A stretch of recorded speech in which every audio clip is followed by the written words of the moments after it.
The NFL owners' meetings have commenced in Orlando. We got some notes from Zach Taylor, most notably on Joe Burrow's health, and some rule changes to talk about. You are Locked On Bengals, your daily Cincinnati Bengals podcast, part of the Locked On Podcast Network, your team every day.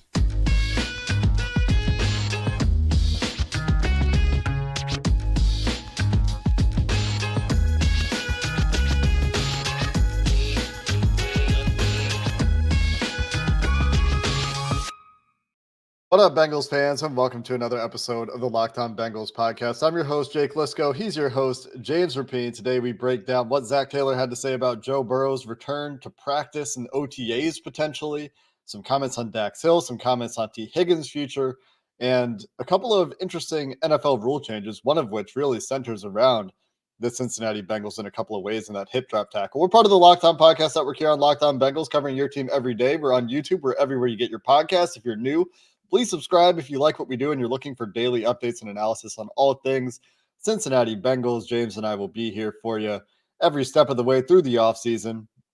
And today, James, we got to talk about some more uncertainty about Dax Hill, but of course we start with Joe Burrow, and that is a positive update from Zach Taylor out of Orlando. Yeah, I think it's a positive update. I think most people would have read it and said, there's not much to it, but I do think that there's something to it. And it's pretty simple. This is the first time that Zach Taylor has acknowledged that he's optimistic, hopeful, planning on Joe Burrow throwing during the offseason program. And he still gave the qualifiers of not wanting to put a timeline on it and all of those things. But it's something that Joe Burrow told Ben Baby of ESPN. Heck, I think it was last month by now or earlier this month. The days bleed together, Jake. But he told him that previously, and Zach acknowledging it. And so I think that's a fair expectation. Expectations are set now. We should expect to see Joe Burrow throwing during the offseason program, hopefully to Brock Bowers and a stud receiver and a brand new running. Oh, wait, this isn't the mock draft Monday skill part of things that I wanted to get to. Point is I do think we'll see Joe Burrow throwing and expect to see him throwing. And who knows, maybe we'll even see video of him throwing before the offseason program. That would make a lot of sense, wouldn't it?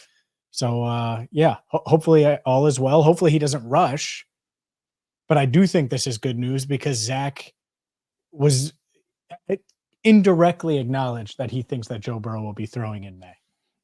And off the heels of a certain Twitter account spreading angst and fear that Joe Burrow's wrist may never be the same, it's another update from the team. And of course, we'll see. You never know. Sure. We only know what we're told, but it's another update from the team. And this time, Zach Taylor, who since the whole AJ Green saga has not said very much about injuries.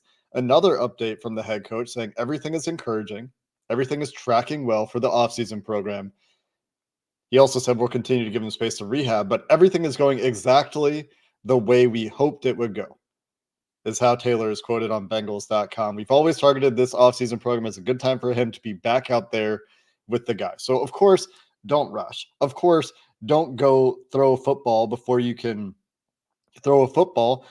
Ease back into the volume if you need to, if that's what your therapists say is the right approach to rehabbing your wrist. But we know from those comments to Ben Baby, which was sometime in the last month, let's say, because neither of us remember the exact date, he was at that point already throwing non-football objects. I think tennis balls. Is that where it started? It was something like that. Something smaller. He was throwing something to work on rebuilding the grip strength and all these things. There are also some studies in lieu of all of those comments from whenever this occurred that neither of us remember, where some people found that grip strength for some people coming off this surgery actually improved. So not necessarily something that we need to worry about. That's not the point of me saying any of this, but the fact that Zach Taylor said anything that suggested a timeline that reiterates their encouragement in the way that this is going the way they expected and wanted the rehab to go, all should be taken as signs of encouragement, especially if you're one of the people out there that saw those comments and was very concerned about Joe Burrow's prognosis and his recovery. Yeah, and think about the way Joe Burrow is in general, where he's I think back to the ACL reconstruction, right? So very, very serious injury ends his rookie season. And I'm pretty sure it was on Christmas or right around Christmas. And so December 25th, 2020, he posts a video of himself walking for the first time unassisted. And I just think he's always pushing those limits. I referenced there could be video of him throwing before the offseason program. I'll guarantee, I'll bet a lot, and may never know unless Joe admits it. I think he will be throwing long before the offseason program. I wouldn't be shocked if he's throwing before the draft. We might not know it. It might be like 2 people on the planet that know that he's doing that he is working. He may be soft tossing the football right now. We don't know. It's at that 4-month mark.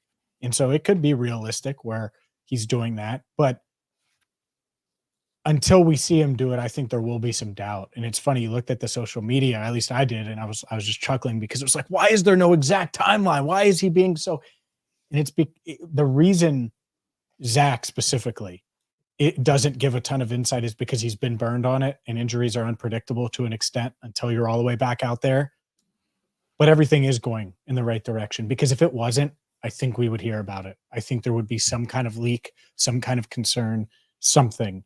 And instead it's the opposite. Every little morsel we're getting is positive, and I don't think that's BS. I think that's just the reality of the situation. And what is a bad situation? Let's be honest. A throwing wrist, star quarterback, misses the final 7 games of the year. It all sucks, except for he has time to heal, and so far he's healing properly. And it is an uncommon injury. There isn't a ton of track record for quarterbacks in the NFL sustaining this injury. So, yeah, there are a lot of reasons it does suck, but another encouraging update nonetheless. I would say that any throwing he is doing right now, as you're speculating, James, that he is already throwing, would be very controlled, right? This is going to be one of the most controlled rehab processes that Burrow ever goes through, hopefully that he ever goes through, right? ACL, tried and true. They know how to get guys back from ACL injuries at this point. This is a little bit different. I imagine, like I said, that because of that, there's something of a customized rehabilitation plan, and like I said, probably a very, very controlled process for Burrow as they're going through it. But nonetheless, just to reiterate, I think it is somewhat meaningful, if not ground shaking. It's not ground shaking, to be clear, but meaningful that Taylor said what he said. It is. It is. It's great news. And well, hopefully that great news continues and we see Joe Burrow throwing deep balls to Brock Bowers at OTAs. All right. That's the last time I'm going to speak of it, because this is not. It's not. Don't lie. In this episode. In this episode. There you go. In this episode. Oh, you better believe. So I had to do a mock. Anyways, Brock Bowers to the Bengals at 18. Sign me up. Up next, more reaction to Zach Taylor's comments about Tee Higgins, Dax Hill, and more. Today's show is brought to you by Gametime. Right now, if you download the Gametime app, Brock Bowers will be the 18th pick. Oh, no. Gametime can't guarantee that. Otherwise, I would buy 52 cell phones and download the Gametime app to each and every one of them. But what Gametime will bring is worry-free tickets. That's right. You shouldn't have to worry when you're trying to find tickets to your next big event that you want to go to, whether it's a concert, whether it is a Bengals game. Heck, maybe you want to go to opening day, which is Thursday, and it's a holiday here in the Queen City, and you don't have tickets. It's okay, because Gametime has the last minute tickets. They have the flash deals. They have the zone deals, and you can see the view from your seat before you purchase those tickets with Gametime, and there are no hidden fees. And right now, you're going to get $20 off your first purchase. All you have to do is download the Gametime app, create an account, and use code LOCKEDON for $20 off your first purchase. Again, create an account and redeem code LOCKEDON, LOCKEDON, for $20 off. Terms apply. Download Gametime today. Last minute tickets, lowest price, guaranteed. Zach Taylor reiterated what he said roughly at the combine about Tee Higgins' future with the Cincinnati Bengals. We're excited for Tee to have a great year for us. We think he's our best chance to help us win a Super Bowl. I've enjoyed working with Tee over the last 4 years, and I expect this to be another good one. Not as much here, I would say, from Zach Taylor on Tee Higgins as we got in terms of reading between the lines on the Joe Burrow update, outside of Zach Taylor as a coach who, especially lately, I'd say, has kind of said, you know what, the front office has this job and I have my job when it comes to things like trading players or something like that. Zach Taylor, the coach, expects to work with Tee Higgins this year. Sure. He should because he's going to. there aren't many scenarios, I think, right now where Tee Higgins gets traded. I think it's really hard to see those scenarios for a variety of reasons, and we don't need to get into all of them today. But I do think that Zach is preparing that way, that the Bengals are preparing that way. I also think Tee Higgins is preparing that way. I saw a few photos of him working out over the weekend in Miami with this trainer that I'm familiar with, being an NBA fan. It's David Alexander, I believe is his name. He used to train Dwayne Wade, trained LeBron James during his Miami Heat days, he's trained Odell Beckham Jr. Oh God, here we go. Now Bengals fans are going to say it's T Beckham or something. No, I'm not saying that, but I do think T knows how important this year is. I do think he's going to show up in awesome shape. It might not be at the start of training camp. In fact, it won't be at the start of training camp, but he's going to play for the Bengals this year, barring something really unforeseen, whether it's a crazy trade offer that just isn't happening in this year's draft class, or the Bengals deciding that they should move on, which I would be shocked about. I think they all are prepared. T's party, the Bengals, obviously the coaching staff, all prepared for Tee Higgins to be on the roster this season. What I'll say about this, and I don't necessarily disagree with anything you just said, is that it is unfortunate if Tee Higgins misses training camp. It will guarantee that Joe Burrow once again does not have a normal training camp, a quote-unquote normal training camp. It will throw us back in a much different way than last year when Joe Burrow was entirely missing, to a training camp where the offense doesn't have all of its pieces. And that does detract, I think, from the training camp experience and what you're hoping to get out of those reps. And ideally, and just think back to last year when Jamar and T were there for all of the, or maybe not all, but most if not all of the offseason program. And that was something that we covered and talked about at the time, because that relationship was part of why both guys were there. And this year, I would be a little surprised to see Tee Higgins present for all of training camp. And I do think that it is a little bit disruptive. It's not the end of the world. It's something that this team can overcome. They're all professionals. Tee Higgins will show up and knows the offense. It's not like there's a whole lot of new stuff for him in there, and he will keep up on what's going on, but there might be an acclimatization period. And it is unfortunate that it's coming to it. I mean, there's no real way around that you're going to be missing one of your core offensive players in training camp. But to Taylor's point, to your point, James, a trade seems pretty unlikely at this point, as much as David Mulligetta might want it to happen. I'd be shocked. Yeah. And honestly, how many teams want to commit that money to T at this stage as well? It's part of the problem with his trade value. Big problem. And so it might be best for all parties to go this route. And heck, if T plays well, then maybe he ends up with an even bigger contract next year and he's getting paid really good money this season. Last note, I do wonder if T comes back like Jesse did. Jesse didn't wait till the end of the preseason. He came back a little earlier. I think that T could see value in that. Just getting back, catching passes from Joe, all of those things. You can be in great shape, but you want to be around the team. It doesn't mean you have to go in 11 on 11 and all of those things. I do think that element is interesting, because once the July 15th deadline happens anyways, where that you can't get a long-term extension done with a franchise tag player, that's it. That's it. Your fate's sealed. So I get not doing a whole training camp, but showing up August 10th, it probably does him well, and he would probably benefit from that. So we'll see. At the same time, I would be surprised if we see Tee Higgins for most of camp. Show up, ball out, and you'll get paid next year. Or get franchise tagged again, which is getting paid, to be fair. $26 million. That's 26 milli, baby. That's pretty good. 47 money. over 2. That's pretty good, T. And then you'd hit the market at 27, where receiver contract could be even bigger. So getting back for week 1 preparation makes a lot of sense, right? Getting back for the part of training camp when they kind of split their focus and they're like, all right, we know we got to play one more preseason game, but we're starting to spend some time thinking about week 1 at this point. Being back when they start dealing with that stuff is probably a good time to be back.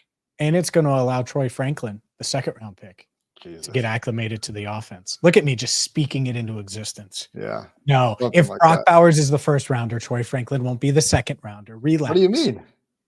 Oh, it's gonna go. If I'm GM, it would be Brock Bowers, Troy Franklin, and Jalen Wright. Right? That's the first 3 rounds, first 3 picks. Hey, with this new, and we're gonna get to the hip drop. With this new wide open football, you better have weapons, baby. That's exactly what I would do. Actually, that's exactly what I would do. What are you talking about? I know. What are you talking about? Call me Duke. Let's talk. All right, let's talk about Dax Hill. I got one more note on T and Joe Burrow. This is very quick and pretty minor. You know how in that quarterback documentary on Netflix, they show Patrick Mahomes doing all the crazy mobility stuff that he does, like all the ankle mobility work, all the stuff he does to like improve the range of motion and joint strength and flexibility and all that stuff. T and Joe Burrow both might benefit from, and maybe they already do this. I'm not saying what they do or don't. I think they do. But go ahead. A lot of people, I mean, this is like a relatively new thing as far as I understand it in terms of like a fitness fad. Like if you're scrolling through Instagram and you have fitness in your algorithm, you're seeing a lot of like ankle mobility stuff. You see any of this, James? Look at Jake. No, anyway, you're just flexing that you search fitness stuff on IG. Not. Look at you. I haven't seen it for like 6 months. That's Jake the way my algorithm goes to the gym. My algorithm has gone the other way. But point is that I think mobility work is good and helpful. Jake. Injury prevention. So Dak Notestein, Burrow's trainer, has posted little clips of him on IG. Oh yeah, loser that pays attention to all of it. And have you seen these? Like he was doing the other day, he was doing these like explosive jumps. Yeah. He's been working on sprints. He's doing all of those things. So I'm sure when you do all of that stuff, the explosive stuff, you have to do the back end stuff, the treatment wise. And so I would imagine. I too would imagine that most NFL players have a top of the line fitness plan. And David Alexander, by the way, the trainer, like Wade had a bunch of injuries, and that's why Dwayne went to him. And this is 15 years ago, right? Think about it. I can't believe it's that, but like 2010 when the big three were formed, and I was the nerd on IG paying attention to that trainer. Now T's going to him. So he's going to a guy that knows his stuff. This is the unique insight you get because James Rapine was a Dwayne Wade fan back in the day. How about that? Coming up, serving dividends. And LeBron. I mean, he trained LeBron for 4 years. Yeah. Dax Hill. Yep. Zach Taylor remains non-committal. Still, the team could end this speculation at any time if they knew what their plan was. But instead, we've got a lot of DBs and we'll find the best way to utilize them. Our expectations are high for Dax. We drafted the talent. He served a lot of different roles at Michigan and here. We'll continue to assess as the offseason goes, and that could evolve over the course of the summer. They don't know. If they knew, you wouldn't get this language from Zach Taylor. I can't imagine that you would. This isn't playing coy, I don't think. And if it is, good for him. And we're all falling for the trap, but doesn't seem like that's the case. Yeah, they don't know. That's it. They don't know. You can't play him full-time outside corner. It's so unrealistic. The nickel spot, you have Mike Hilton and Jalen Davis, and both are going to be on the roster. And you're not taking Mike Hilton off the field, even if you think Dax is better than Jalen. Okay. As far as safety goes, they don't trust him deep. That's why you go get Geno Stone. And you brought back Von Bell, who has the most trust in that room, including Geno. Maybe the most trust on that defense outside of probably anyone, actually. The most trust on that defense. So Sam Hubbard has an argument, but he's up there. If it's he's not Von, it's yeah. It probably is Von, right? And he just walks in smooth talking Von Bell. I think it's tough. And I feel bad because I think Dax is more talented than any safety in that room. But is he the best player out of that group right now? No. Can he be? I think his ceiling is higher. It's going to be tough. So how he responds to this could really define his career. It's a longer topic that we'll have to do at some point this offseason. But it is a big offseason for Dax. It's a big offseason for the Bengals. And Lou Anarumo trying to figure out what he's going to do with Dax Hill. And what they're going to do to coach tackling a little bit differently, a rule that has the Bengals really squarely in the middle of it between the NFL's example videos and the oft-paraded clip and photo of Logan Wilson's tackle on Mark Andrews that may have precipitated the change to the swivel hip drop tackle. That rule changing we'll discuss coming up next. Today's show is brought to you by FanDuel. And say goodbye to busted brackets, because your bracket might be busted, especially if you had Kentucky making a run, Oakland sealed that fate. Or maybe you are still well alive and you think that UConn's going to continue to make that run. Well, get to FanDuel, because FanDuel lets you bet on every single game of the tourney, whether your bracket's alive, whether it's not, whether you're betting on a big upset or you're betting on a number one seed like UConn. Go dancing on America's number one sports book. Right now, you're going to get $200 in bonus bets if your first $5 bet wins. So throw $5 on a Major League Baseball game this week. Throw $5 on an NBA game. Throw $5 on the first Sweet 16 matchup and earn $200 in bonus bets back if that first bet wins. All you have to do is visit FanDuel.com/lockedon. Again, that's FanDuel.com/lockedon and bet on college hoops until they cut down the nets.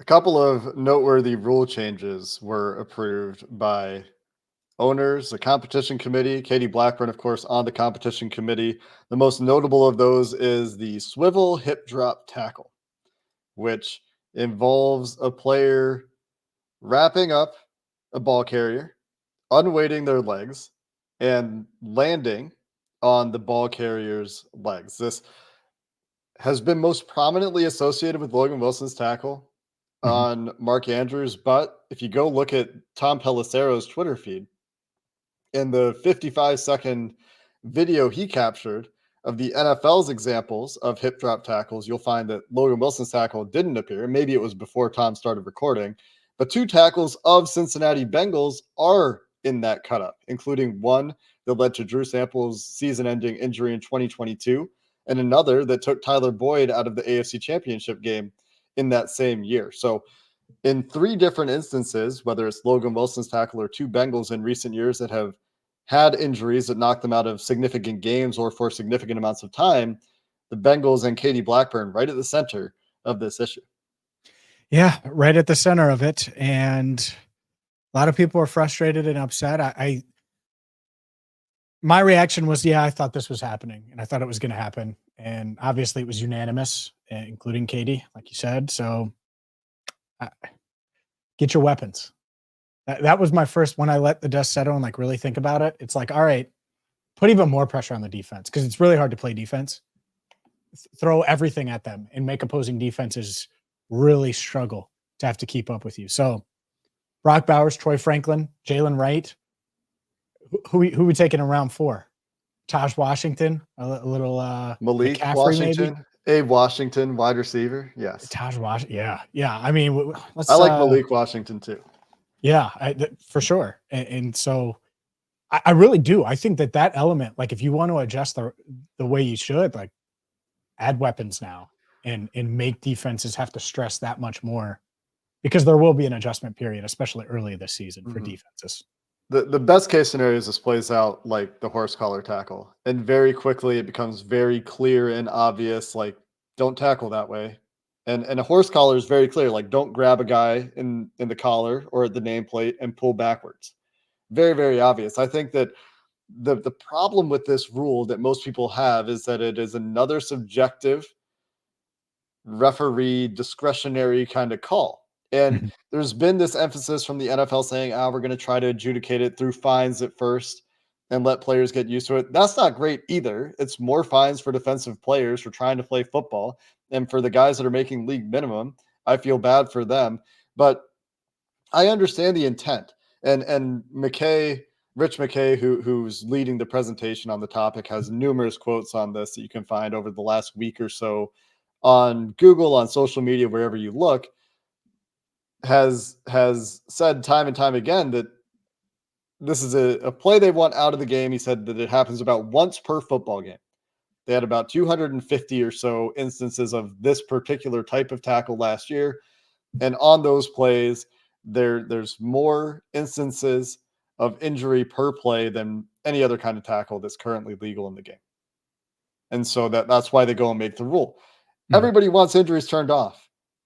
I don't think anybody out there is opposed to the NFL reducing the frequency of injuries in its game. Every time a player gets hurt in preseason, every time a player gets hurt at a critical time, or a star player gets hurt, what's the reaction? What are we doing with injuries turned on? The game is worse without that player. or it's really sad to see that guy get hurt, or whatever it is, right? Nobody wants injuries. Also, nobody wants subjective calls that might be 50-50 calls, or might be calls that officials get wrong to change the outcome of football games. And I tweeted this: when the efforts to accomplish option A, or goal A, which is no injuries, conflict with goal B, which is referees making game-changing calls when they shouldn't, you got to improve the quality of your officiating. That's where my mind goes. I like that you're coming from it from a what a team can do perspective, but for me, this is another opportunity. And there is one rule we'll talk about. The other rule change that we're going to talk about here could help a little bit, but let's take drastic action to try to improve our officiating, NFL. What are we doing? Well, sure. That's the other element, is you're putting more pressure on a group that has struggled to begin with. Yeah. Right. And so by the way, that's what people would say about me adding weapons. You put more pressure on an offensive line that needs more help.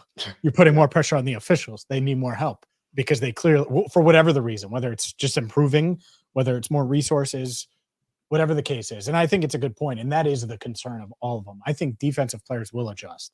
This is something that happens like once per game on average. So that element, they'll adjust. It sucks. Players aren't happy. Mike Hilton reacted to it. I know Joe Bocci reacted to it. Like, and those DJ are two. Reader reacted to it. Did DJ Reader? I wasn't naming Lions, but since I'm just kidding. Oh, too soon. Too soon. Too soon. What did Amon-Ra St. Brown say? I'm just all right. No offensive players have said anything as far as. Well, no, duh. That's why you add more weapons, baby. Me, I'm like, let's go. Let's add more weapons and score 50. Get big, fast guys, throw it to him in the flats, out on the perimeter, and let defensive backs try to tackle him. Brock Bowers. Oh. I said big. I brought him big and fast. He's both. I'm just joking. The other change, I think that, like I said, there's an optimal outcome for this. Did you see the challenge rule? Yeah, that was a good one. Wasn't planning to talk about that one, but that's a good one. So real quick, if you win one of your two challenges, you get a third now. So that's cool. Essentially, you can have a maximum of 3 challenges, but if you win one, you don't have to win 2 to get the third. If you win one, you get the third. The other one we were planning to talk about here is they approved a rule or a change in the way the rules are adjudicated, wherein the replay assistant will now be permitted to correct certain types of incorrect calls for roughing the passer and intentional grounding. Must be purely objective. So think of some like a few times last year, there were egregious intentional grounding or uncalled. I guess this is only correcting incorrect calls. There were some really bad grounding calls last year, or there's some roughing the passer calls where they were clean hits. And this does help that. So more of that instant correction, instant feedback, like, hey, you guys got this wrong, and it's blatant you got this wrong. This is not a subjective call. More of this to help, and more objectification. That's not really the word I want. Making the rules more objectively enforced is a good thing. That does help refs. More of that, please. Be quick with it. And when you're doing these things, the speed element of this, and I think people are realizing it and I know that they will, but in college hoops, NBA, like I need it quick. And so make these decisions quick, and they will. I think that the NFL is much more efficient at it than the other leagues. And you said, what is it, 30 to 60 seconds? I did not say a time frame. I don't know what the time frame is. I thought I saw that. Either way, it would have to be before the next play. And the NFL has done this. They already started doing this with certain calls last year. I'm pretty sure it's like 30. Like, it's really quick. Yeah. And I think I saw that. So yes, this makes sense. You're right. More of it. Also, Logan Wilson's hit on, what's crazy about that night is that's the night Joe Burrow got injured, not the night that Mark Andrews got injured. Let's be very, very clear about that. I know Andrews got hurt too, and that was a big deal. The Ravens were fine. Bengals season was over. It's a big difference. Big difference. Anyways. That is true. But as I know it wasn't often happens, but good God. How many rule changes have been a result of AFC North games involving the Cincinnati Bengals? Hey, a lot. There's going to be another one that changes after the Bengals drop 50 per game with Brock Bowers, Troy Franklin. Who'd you want? Jalen Wright? Heck, if it's PFF, you get Trey Benson, then Jalen Wright. Yeah, that's right. Benson and Wright. Anyway, Clear out. If By the there are way, any, I said I was done mentioning Brock Bowers. I did not. I was no, not. I mean, I called you out in the moment. There's not- no way. Was not done. I know you too well for that, James. Pick him. Byron Murphy, who never heard of him. Brock That's going to Bowers do it yourself. for this episode of the Locked On Bengals podcast. If there are other interesting notes to come out of the Orlando owners meetings, we'll have you covered for that, in addition to any other Bengals news and analysis required this week. Until next time, thanks for listening. Hoo day, and have a good one.